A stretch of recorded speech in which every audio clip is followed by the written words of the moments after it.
Okay, now the covenant with Abraham. This is one of the most important covenants, very important for us to understand. Some background information.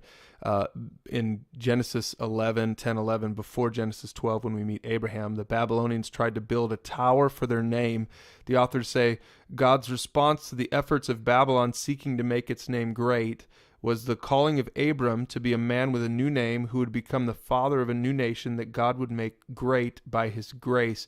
That's a really interesting insight connecting those two things together. In fact, the authors say that Abram was potentially Babylonian, probably Babylonian, and may have even been there trying to help build this tower to make the name of Babylon great.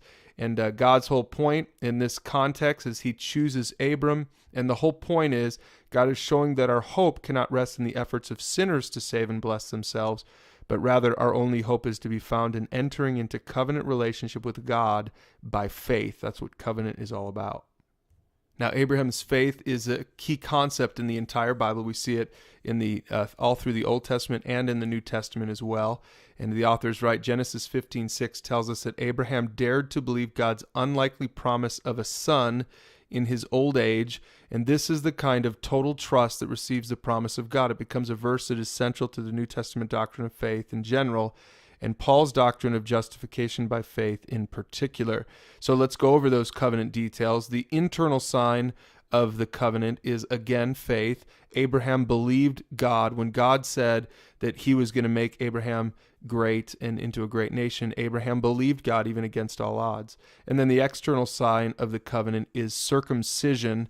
And really, it's interesting, the following God's covenant with Abraham in Genesis 15, Abram's sexual sin with Hagar in Genesis 16, God institutes circumcision as the sign of the Abrahamic covenant in Genesis 17. The reason why God chose to mark his men on this part of their anatomy is not revealed to us, but it makes sense since it is generally very important to men, the means by which they conceive children and the cause of some of their most grievous sins. I think that's an interesting the promise to Abraham was all about offspring, and so it's interesting the relationship of circumcision to the actual promise.